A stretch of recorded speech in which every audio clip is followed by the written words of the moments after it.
Mark Despain parecia ter decifrado o código da vida perfeita. Aos 34 anos, este empresário do ramo imobiliário vivia em uma casa luxuosa em Jonesboro, Arkansas, cercado pelo conforto que seu trabalho árduo proporcionava. Casado com sua namorada de escola, Michelle, e pai dedicado de 3 filhos, Mark era o pilar de uma família que exalava sucesso e estabilidade. Ele era um homem que amava esportes, caça e aventuras ao ar livre, descrito por todos como um filho amoroso e um profissional ambicioso. Mas por trás dos muros bem cuidados de sua residência e dos sorrisos nas fotos de família, tensões silenciosas e segredos corrosivos estavam prestes a explodir. Em uma tarde quente de agosto de 2011, a tranquilidade daquele lar foi violentamente estilhaçada, transformando o sonho americano dos Despain em um pesadelo sangrento que desafiaria a lógica da polícia e abalaria toda a comunidade.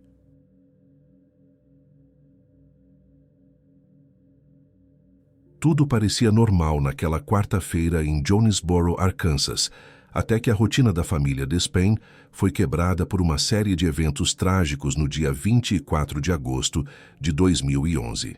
Michelle Despain, que trabalhava em um banco local, havia almoçado com seu marido Mark poucas horas antes. Após retornar ao trabalho, por volta das 15 horas, ela recebeu uma comunicação de seu pai, Carl Kelly, informando que havia problemas com contas não pagas, especificamente contas de gás de algumas propriedades, e que o fornecimento havia sido cortado. Sob o pretexto de resolver essa pendência doméstica urgente e buscar os boletos, Michelle deixou seu posto de trabalho e dirigiu-se à residência da família, localizada em um bairro tranquilo e silencioso da cidade. Ao chegar em casa, Michelle entrou pela garagem cuja porta dava acesso direto à cozinha. Foi nesse momento que ela se deparou com uma cena aterrorizante. Seu marido, Mark Despain, de 34 anos, estava caído no chão da cozinha, imóvel e cercado por uma poça de sangue. Diante da visão do corpo frio e sem resposta do companheiro, Michelle entrou em estado de pânico. Ela acionou o botão de pânico do alarme da casa e correu para fora da residência, temendo que o agressor ainda estivesse escondido em algum cômodo. Do lado de fora, histérica e chorando, ela ligou para o serviço de emergência, informando ao operador que seu marido havia sido assassinado e que não sabia se era seguro permanecer no local. As autoridades policiais e os serviços de emergência chegaram rapidamente ao local, isolando a área. Ao entrarem na cozinha, confirmaram o pior. Mark estava morto. A análise preliminar do corpo revelou a brutalidade do ataque. Mark havia sido atingido por 2 disparos de arma de fogo a queima-roupa. Um dos tiros o atingiu na lateral do peito, sob o braço esquerdo, mas o ferimento fatal foi um tiro disparado diretamente entre os olhos, em um estilo claro de execução. A arma utilizada foi identificada pelos peritos, com base em cápsulas encontradas próximas ao corpo, como uma pistola automática pequena de calibre 380.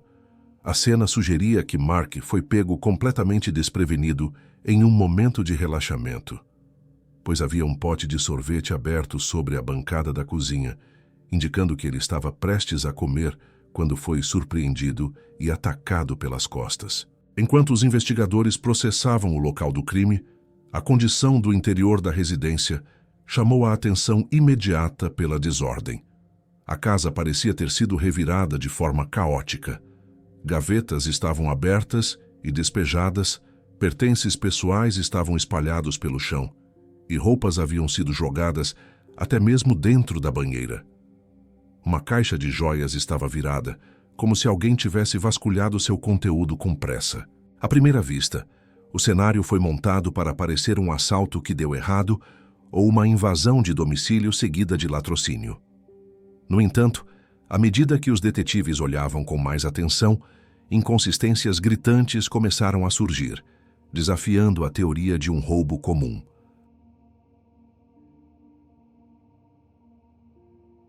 Apesar da bagunça generalizada, os itens de valor real permaneceram intocados. Dinheiro, joias, eletrônicos e até mesmo cartões de crédito e débito estavam onde sempre estiveram, ignorados pelo suposto invasor. Além disso, Não havia nenhum sinal de entrada forçada na residência. A porta dos fundos foi encontrada destrancada, o que inicialmente assustou Michelle, mas para a polícia isso indicava que o acesso à casa havia sido facilitado ou que o agressor não precisou usar de violência para entrar. A conclusão dos investigadores foi sombria. A desordem parecia calculada, desigual e encenada propositalmente para contar uma história falsa. Aquilo não era um roubo. Era um crime pessoal, motivado por algo muito mais profundo do que a simples subtração de bens. Para entender quem poderia querer a morte de Mark, a polícia precisou mergulhar no contexto de sua vida pessoal. Mark Despin era um homem que externamente tinha tudo. Nascido em uma família que atuava no ramo imobiliário, ele cresceu aprendendo o ofício com seus pais, Jack e Tana. Ele era descrito como um filho amoroso, um irmão protetor e um apaixonado por esportes e atividades ao ar livre como caça. Sua vida amorosa também parecia um conto de fadas. Ele se casou com Michelle, sua namorada desde os tempos de escola, em 1996. Juntos há 15 anos, o casal construiu uma vida de alto padrão. Mark, que começou trabalhando nos negócios da família, eventualmente saiu para fundar sua própria empresa de avaliação imobiliária e investimentos. O sucesso de seus empreendimentos permitiu que a família, composta por Michelle, a filha dela de um relacionamento anterior que Mark acolheu como sua, e mais 2 filhos do casal, vivesse confortavelmente. Eles moravam em uma casa bonita, possuíam carros caros e realizavam viagens anuais de férias para destinos tropicais como Cancún e Jamaica. Michelle ajudava na contabilidade da empresa e também mantinha um emprego no banco para se manter ocupada. A imagem pública era a de uma família vivendo o sonho americano. Contudo, por trás dessa fachada de prosperidade, existiam fraturas profundas nas relações familiares.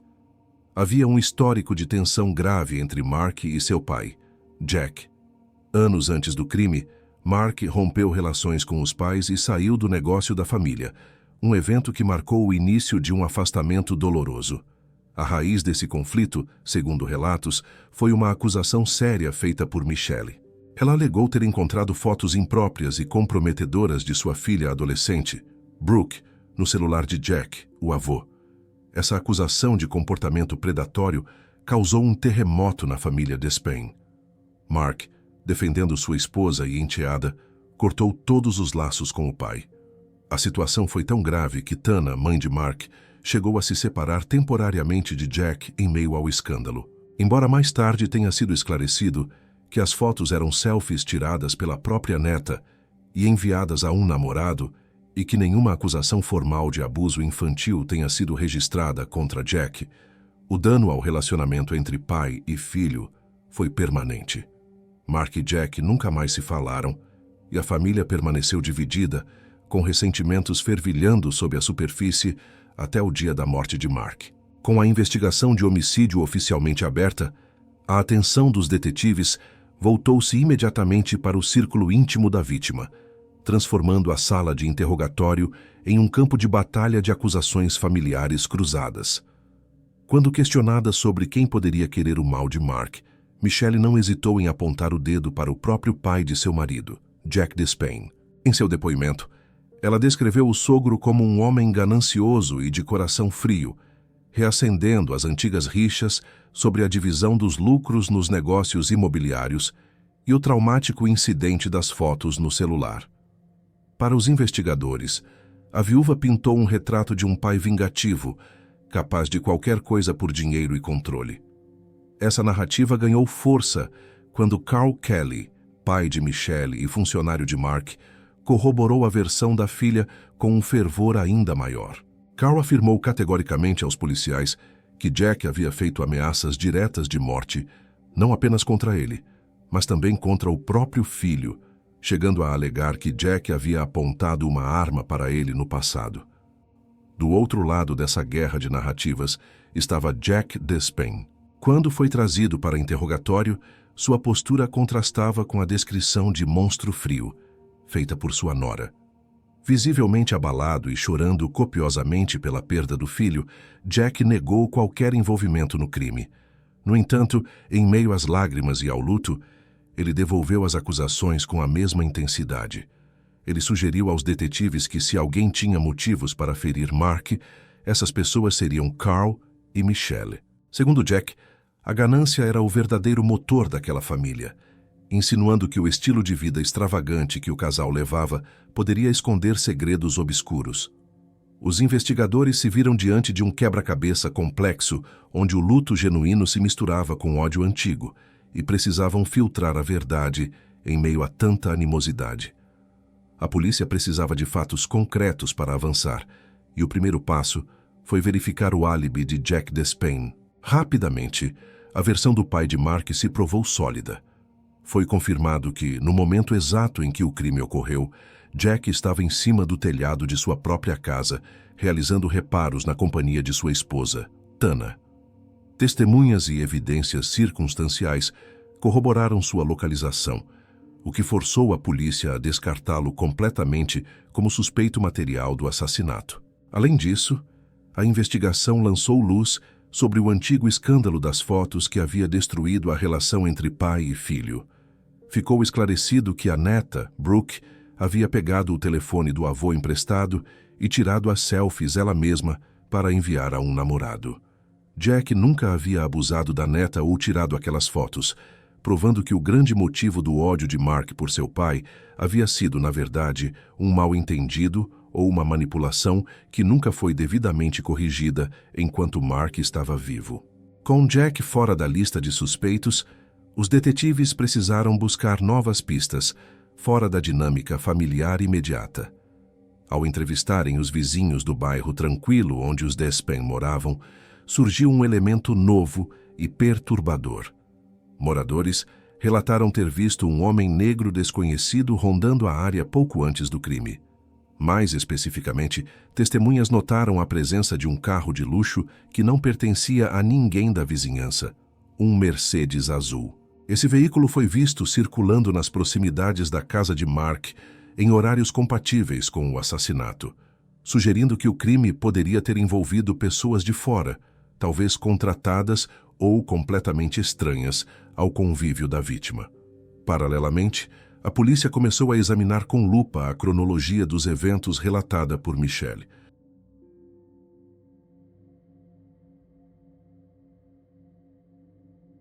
Um detalhe que chamou a atenção foi o almoço que ela teve com Mark naquele dia. Segundo pessoas próximas, não era comum que o casal se encontrasse para almoçar durante a semana de trabalho. E Michelle havia insistido muito para que esse encontro acontecesse naquele dia específico. Além disso, a justificativa usada por ela para voltar para casa no meio da tarde começou a desmoronar. Michelle havia dito que precisava buscar contas de gás que estavam atrasadas e que o serviço havia sido cortado.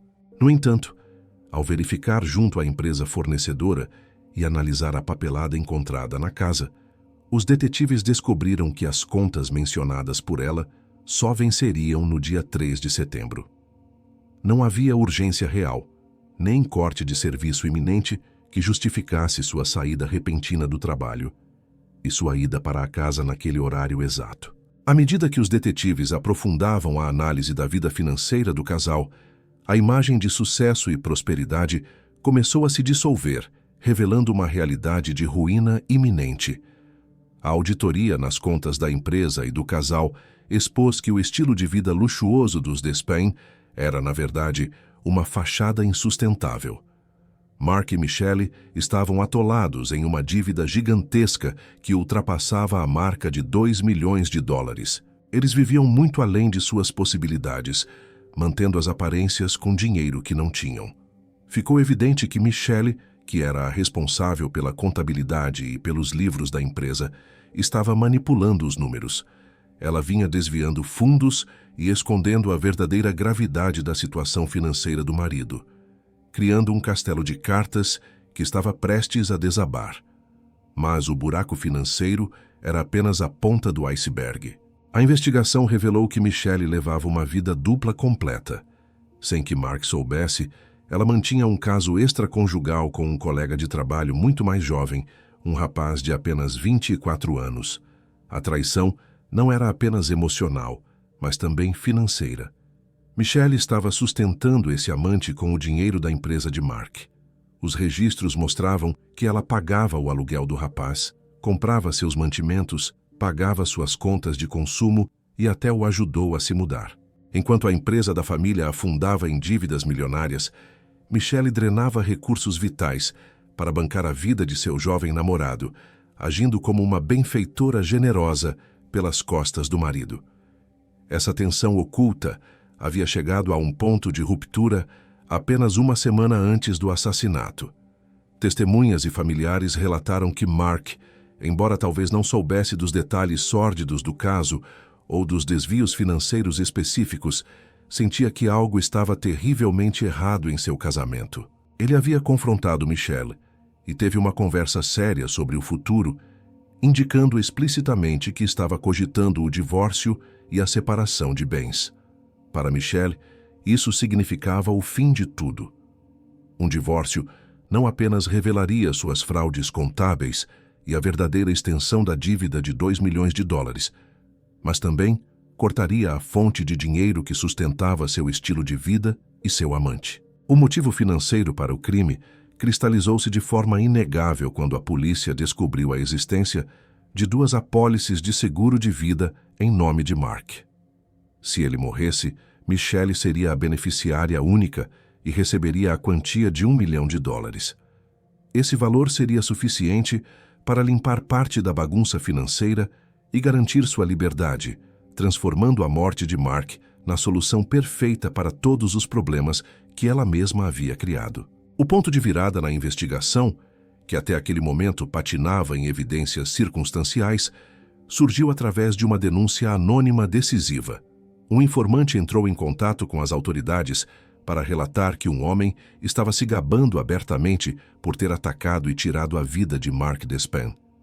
O indivíduo identificado na denúncia era Terence Barker, conhecido nas ruas pelo apelido de Quilo. Munidos desse nome, os detetives agiram rápido para verificar a veracidade da informação. Ao cruzarem os dados das torres de telefonia celular da região, a polícia obteve uma confirmação técnica irrefutável. O aparelho de Barker havia emitido sinais que o colocavam na área da residência dos Despain, exatamente no horário em que o assassinato ocorreu. Além da localização digital, os investigadores conseguiram estabelecer um vínculo físico entre o novo suspeito e os avistamentos relatados anteriormente pela vizinhança. Terence Barker foi ligado a um Mercedes azul que havia sido visto rondando o local do crime. Descobriu-se que, embora Barker estivesse no veículo, o carro pertencia a um conhecido seu chamado Johnny Hubbard. Com mandados em mãos, a polícia realizou uma busca minuciosa na residência de Barker. Durante a varredura, os peritos encontraram roupas que correspondiam às descrições fornecidas por testemunhas oculares sobre o homem visto na vizinhança naquele dia. Embora as peças parecessem limpas a olho nu, a ciência forense revelou o que a lavagem tentou esconder. Testes químicos avançados, capazes de detectar hemoglobina mesmo após a limpeza dos tecidos, deram positivo para a presença de sangue em 2 peças de roupa de Barker, selando o destino do suspeito com uma evidência material robusta. Terence Barker foi inicialmente detido em uma parada de trânsito por infrações não relacionadas, mas logo se viu encurralado pela montanha de provas sobre o homicídio. Inicialmente, ele negou qualquer envolvimento, mas diante da pressão e dos fatos apresentados, sua resistência desmoronou. Barker confessou ter puxado o gatilho, admitindo ter disparado contra Mark, atingindo-o uma vez na lateral do corpo e outra no rosto. No entanto, em sua confissão, ele deixou claro que não agiu sozinho e que não tinha motivos pessoais contra a vítima. Ele alegou ter sido contratado para realizar o serviço sujo por Johnny Hubbard, o proprietário do Mercedes azul e seu cúmplice na fuga. A confissão de Barker desencadeou um efeito dominó que expôs a hierarquia da conspiração. Johnny Hubbard foi trazido para interrogatório e, sem saída, revelou que era apenas um intermediário em um plano muito maior. Hubbard era inquilino de uma das propriedades gerenciadas pela empresa de Mark e revelou aos detetives que havia sido coagido a organizar o crime por ninguém menos que Carl Kelly, o pai de Michelle, e sogro da vítima. Segundo Hubbard, Carl utilizou sua posição de poder para ameaçá-lo, insinuando que se ele não ajudasse a eliminar Mark, seria despejado e perderia sua moradia. Sem coragem para cometer o ato ele mesmo, Hubbard terceirizou o assassinato para Barker. Pela execução da vida de Mark, Barker receberia um pagamento que variava entre $7.000 e $10.000, um valor irrisório em troca de uma vida humana. A investigação também rastreou a origem da arma do crime, conectando-a diretamente a Carl Kelly. Ficou estabelecido que Carl não apenas encomendou a morte, mas também forneceu a ferramenta para tal. Carl conhecia bem as armas que Mark possuía, pois ele mesmo havia comprado uma pistola idêntica junto com seu irmão, Mike, em uma loja local, e Mike havia vendido a sua para Mark. Uma arma correspondente à descrição da utilizada no crime foi recuperada na casa de Carl durante as buscas. Com Carl Kelly, Johnny Hubbard e Terence Barker implicados e detidos, restava à polícia encontrar a peça final desse quebra-cabeça macabro. Quem havia dado a ordem inicial? Embora Carl fosse o organizador operacional, os detetives suspeitavam que a motivação real vinha de outra pessoa. A resposta estava nos registros telefônicos de Michelle e Carl. Apesar de muitas mensagens terem sido apagadas dos aparelhos na tentativa de encobrir o rastro digital, a tecnologia forense permitiu aos investigadores recuperar o conteúdo deletado, revelando uma intensa e fria troca de mensagens entre pai e filha nos dias e horas que antecederam a morte de Mark. As mensagens recuperadas comprovaram que o crime não foi um ato impulsivo, mas uma execução meticulosamente agendada. Na manhã do dia 24 de agosto, Michelle enviou uma mensagem de texto incriminadora para o pai que dizia: "Tem que ser hoje. Não aguento viver assim. Foi horrível esta manhã." A resposta de Carl foi pragmática e focada na logística do assassinato, perguntando se ela conseguiria levar Mark para almoçar. Essa troca de mensagens desvendou a verdadeira natureza do almoço romântico daquele dia. Não foi um gesto de reconciliação, mas uma armadilha calculada. Ficou comprovado que Michelle orquestrou cada passo. O almoço serviu exclusivamente para tirar Mark de seu escritório em casa, criando a janela de oportunidade necessária para que Carl facilitasse a entrada de Terence Barker na residência, possivelmente usando uma chave reserva ou deixando o acesso livre. Toda a narrativa de Michelle sobre voltar para casa para buscar contas de gás urgentes foi desmascarada como parte do teatro. Ela sabia exatamente o que encontraria ao abrir a porta da cozinha, pois ela mesma havia dado a ordem para que aquilo acontecesse. Michelle não era apenas uma viúva em luto ou uma cúmplice passiva. Ela era a arquiteta da morte do próprio marido, manipulando seu pai e assassinos de aluguel para garantir sua liberdade financeira e pessoal. 9 meses se passaram desde a trágica morte de Mark Despin, até que a justiça finalmente começasse a se mover contra os conspiradores que destruíram sua vida.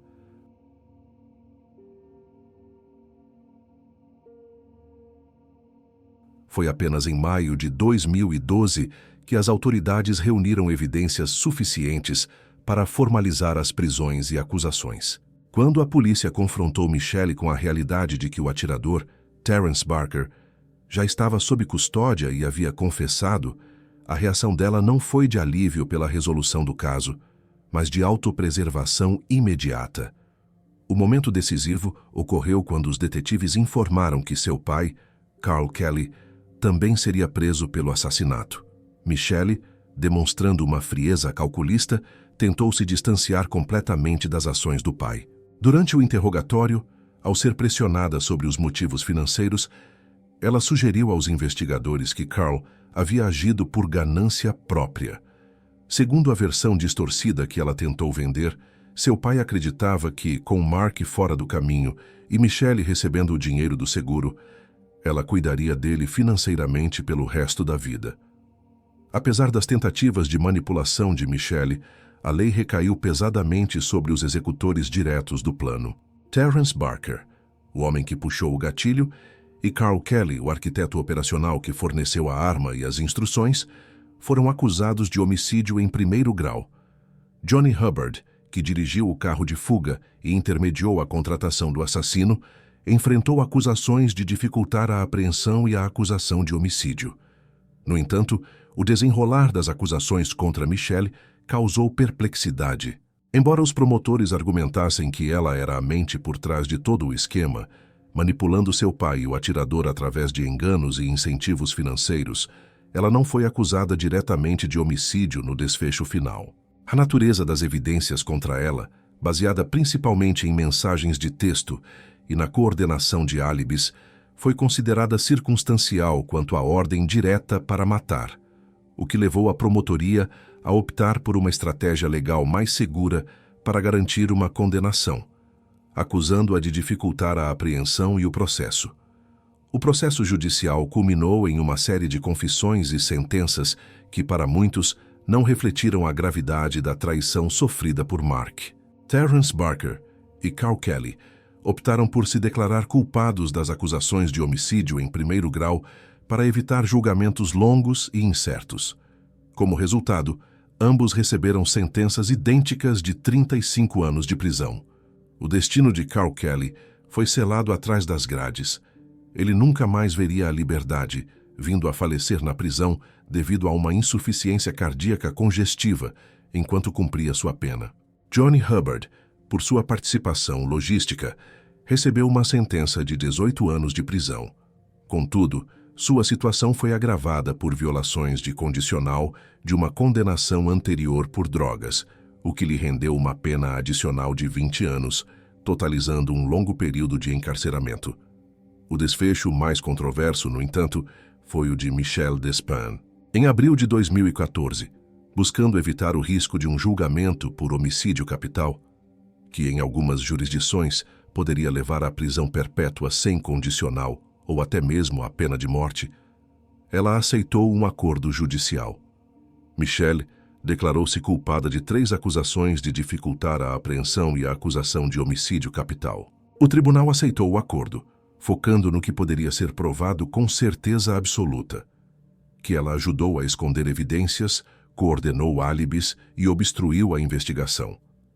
A sentença imposta foi de 30 anos de prisão. Embora 30 anos soasse como uma punição severa no papel, as nuances do sistema legal permitiram uma reviravolta que chocou a família de Mark.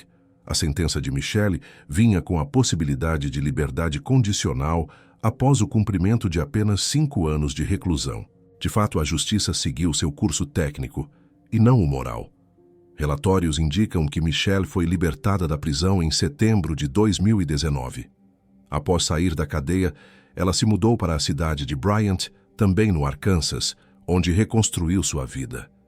Ela se casou novamente, adotando o nome de Michelle Coates, e passou a administrar um negócio na área nutricional. Enquanto ela caminha livre, tendo deixado para trás as grades e o nome Despain, os pais de Mark, Jack e Tana permanecem presos em um luto perpétuo, assombrados pela memória de um filho que foi traído por aqueles que mais deveria confiar, e pela sensação amarga de que a verdadeira mandante do crime pagou um preço irrisório pela vida que tirou.